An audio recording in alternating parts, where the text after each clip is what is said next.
Hola, mi nombre es Daniela Mallorquín. Tengo 24 años y escribo. Hago principalmente novela y cuento.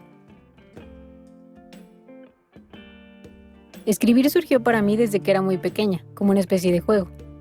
Me gustaba dibujar, así que creaba personajes, los ponía en diversas situaciones y mientras se me iban ocurriendo los diálogos yo hacía la voz de cada uno. Era como jugar, solo que en vez de utilizar juguetes, como comúnmente se haría, yo usaba lápiz y papel.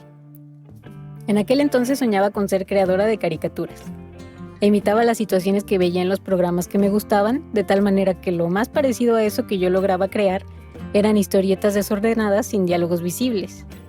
Más tarde, cuando aprendí a escribir, comencé a idear mis propias historias.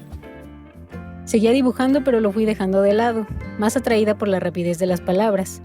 Ahora, como se puede notar, ya no dibujo muy bien.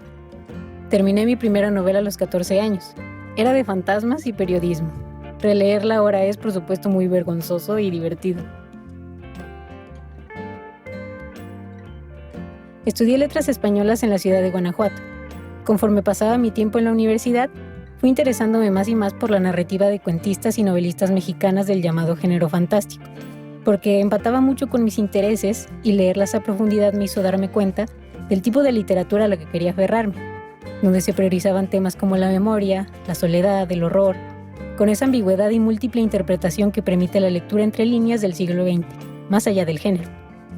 Escritoras como Guadalupe Dueñas, Amparo Dávila, Inés Arredondo, Elena Garro, en una escena más reciente Guadalupe Nettel, con una atmósfera intimista y sobria en el estilo de cada una, hicieron de su obra una suerte de espacio en donde ocurre todo aquello que no se menciona en la vida cotidiana, porque incluye sus partes incómodas, claro. Esta atmósfera siniestra, mágica, a veces triste, a veces con algo de humor, es la que tanto admiro y deseo traer como herencia a mi propia cuentística en ciernes, como una especie de homenaje. Otra parte de mis influencias está en los escritores del canon clásico dentro del género fantástico. Nombres más conocidos como Cortázar con su narrativa y sus ensayos sobre el cuento, los relatos de terror de Poe, el horror cósmico de Lovecraft, novelas de aventuras y de viaje como La historia interminable y bueno, en muchas obras más clásicas y no, del género fantástico y gótico. Por eso diría que en mi proceso creativo ha cobrado gran importancia, 1. La imaginación infantil. Me recuerdo de hacer las cosas por amor y diversión, del mismo modo en que jugábamos a lo que más nos gustaba cuando éramos niños. Y 2. La lectura. Leer lo más que se pueda cosas que aporten a nuestros intereses, a los autores con quienes más nos identifiquemos, en general a las lecturas filosóficas, antropológicas, psicológicas e incluso teóricas que más nos sirvan. Así pues, técnica e inspiración van siempre de la mano. Cuando vivía sola en Guanajuato comencé a tener pesadillas muy seguido. La mayoría de las veces sucedía poco antes de mi periodo menstrual, el llamado SPM. Los cólicos me generaban toda clase de sueños locos que me despertaban en la madrugada.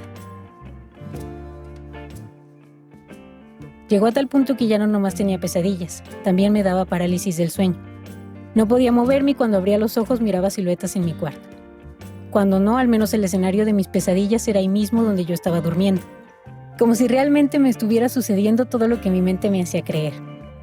Siempre que pasaba tenía que convencerme a mí misma de que estaba soñando, forzarme a despertar y quedarme así un buen rato, despierta, mirando la tele, distrayéndome, porque si cerraba los ojos de inmediato, el muerto iba a seguir arriba de mí.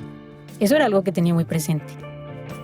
Pero opté por no vivir espantada, porque si le daba una explicación mágica a lo que me sucedía no iba a poder dormir nunca. En lugar de eso, mejor hice algo que había sido una costumbre para mí cuando tenía 16 o 17 años, porque a esa edad me lo recomendó un psicólogo a manera de terapia.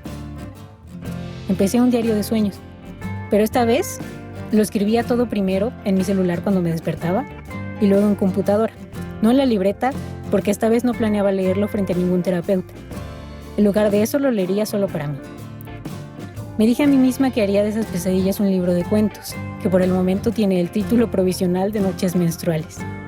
Dicho libro está en proceso.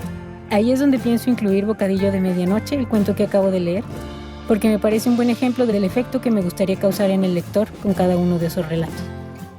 De eso, de mi proceso creativo a la hora de escribir este cuento, de su origen y mi mecanismo de trabajo, hablaré un poquito en el siguiente video.